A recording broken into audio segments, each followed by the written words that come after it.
Hey, so I want to take a look at something I've seen popping up in a few places recently. Something that seems innocuous enough, but actually has potentially slightly damaging implications if we adopt it and live like we believe it. It's this idea that no one knows what they're doing.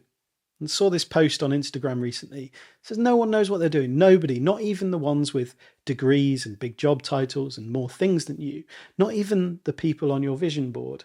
Everyone is just trying loudly, failing loudly, and trying again. And so should you. Now, I've been grappling with this one since I first read it. It's a phrase I've seen variations of over the years, and I want to explore it because I don't think that the author's intention, the meaning that the author intended, is quite the same as the way that some readers are interpreting it. And I think there are implications, as I say, to that. I'm guessing it's focused originally at an existential level. No one knows what they're doing with life itself. We're just here. We're trying to figure out how to get by before we skedaddle on out of here. Sure, yeah, absolutely. But I keep seeing this idea, no one knows what they're doing, interpreted in a slightly more literal and personal way. And dare I say, in a less hopeful manner as well. And I don't think we need to look far to see the implications of this around us. Now, I saw someone ask the question, when did you realise that no one actually knows what they're doing? Wait, hold on, what? I didn't know that. Yeah, it's true. Seriously, nobody? Nobody knows what they're doing. No one. Absolutely nobody. But what about the pilot? No, they've absolutely no idea what they're doing. Please don't tell me the electrician didn't know. Not a clue. Surgeons? Stop, seriously. Nobody. They really don't know what they're doing. Well, damn. Thanks for letting me know. I don't really know what to do with that information. Well, that's good. Because no one does. That's my point. Of course, there are definitely people who don't know what they're doing. There are people who get found out because they found themselves completely out of their depth doing something they have no clue about. But I'm going to make a controversial statement. Many people do know what they're doing. And they're really good at what they do. There are a bunch of things in life where I think I know what I'm doing. And I'd even go so far as to say that I'm pretty good at some of them. And it's the same for you. You know what you're doing. You know what you're doing. I think that's going to make a good creative prompt at some point. But yeah, I'm not sure that it's a great idea to get everyone believing that no one knows what they're doing. Wouldn't you say? I worry it gives a free pass to people who, don't know what they're doing. And they put themselves in positions where actually it'd be really useful if they did know what they're doing. In other words, imposters, like genuine imposters. It gives a free pass to people who want to put themselves in the position of an imposter, a grifter, a con man. The person with the most charisma and confidence might get the job. They might get the airtime at the expense of those who actually do know what they're talking about. They do know what they're doing, but they also have the humility and the awareness to know that they don't know everything. And this is really at the core of the Dunning-Kruger effect. People lacking competence make up for it with confidence in their wildly overestimated knowledge and abilities, things that they don't possess, but they want everyone to believe they do. But this is reinforced by someone who genuinely believes that no one knows more than them because no one knows what they're doing anyway. So they're like the football fan who believes without any evidence that, they know more than the manager or the referee or the professionals on the pitch. In many cases, we actually just need to encourage and support people in what they do know, even when they feel like they don't know enough or that they aren't good enough or that everyone around them knows more. That's what imposter syndrome is, isn't it? It's not about realizing no one knows what they're doing. It's about realizing you know more than you think you do.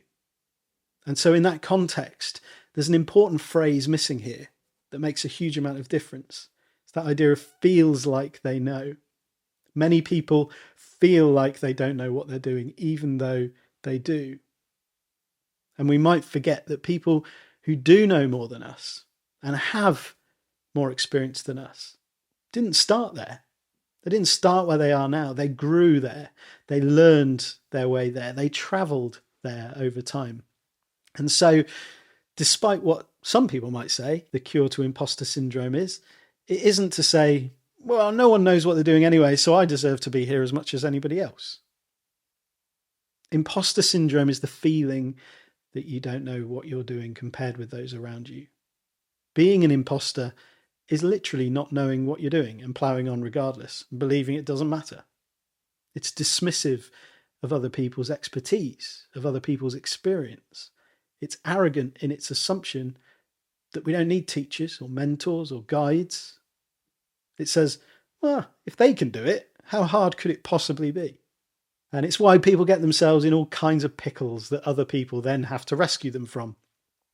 And when those pickles happen, boy, isn't it a good thing that people know what they're doing when they come to rescue them? There are dangers in adopting the idea that people don't know what they're doing. It gives us a fixed and limited mindset, removing the flexibility and the adaptability that is our biggest strength as human beings. It means we don't believe it's important to know what we're doing. That's pretty dangerous when it comes to risky endeavours and things that require training, practice. We don't believe in the value of learning and education. We say, well, everyone's equal at the level of knowledge because no one knows what they're doing.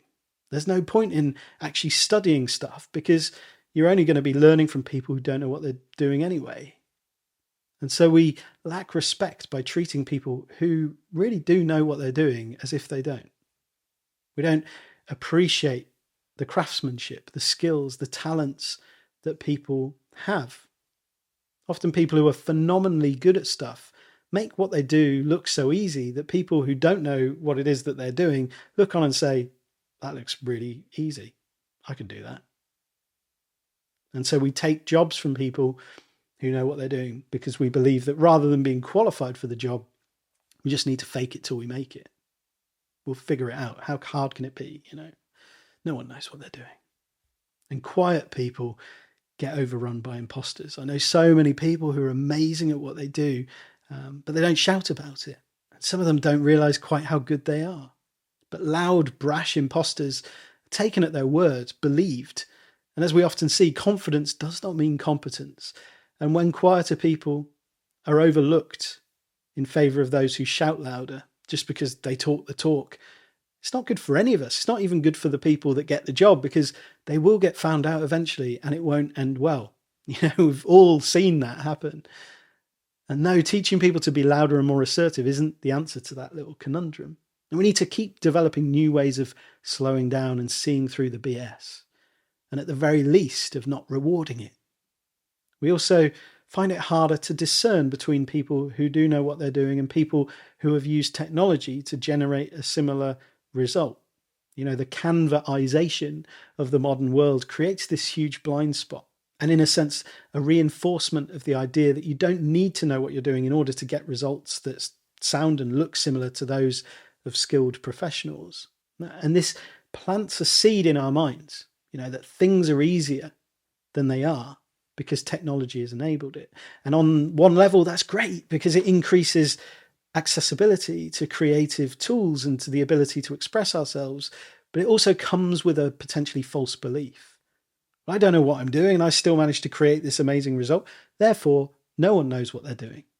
But the only reason you got that result is because people who know what they're doing built a tool that you can use, which is built around a history and a shared knowledge and wisdom and learning that's been packaged at this point for you to use.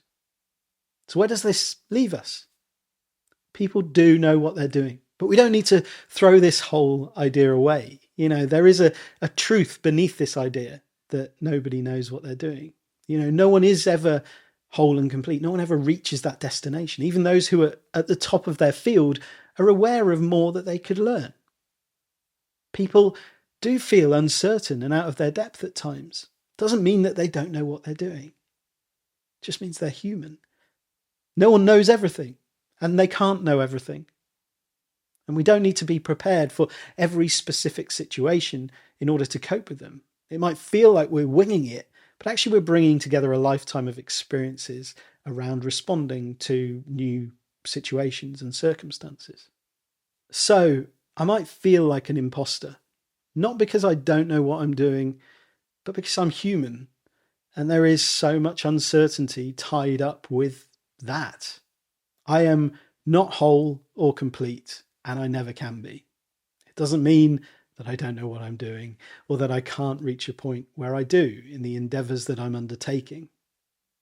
Competence increases with education, with experience, with practice, and with the mentorship of those around us.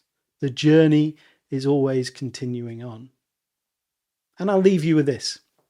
I'm pretty sure there are many things where you do know what you're doing. And I'd bet that you're pretty damn good at it too. So leave a comment below. You know what you're doing when you're doing what? I'd love to know. And yeah, like and subscribe for more videos like this in the future.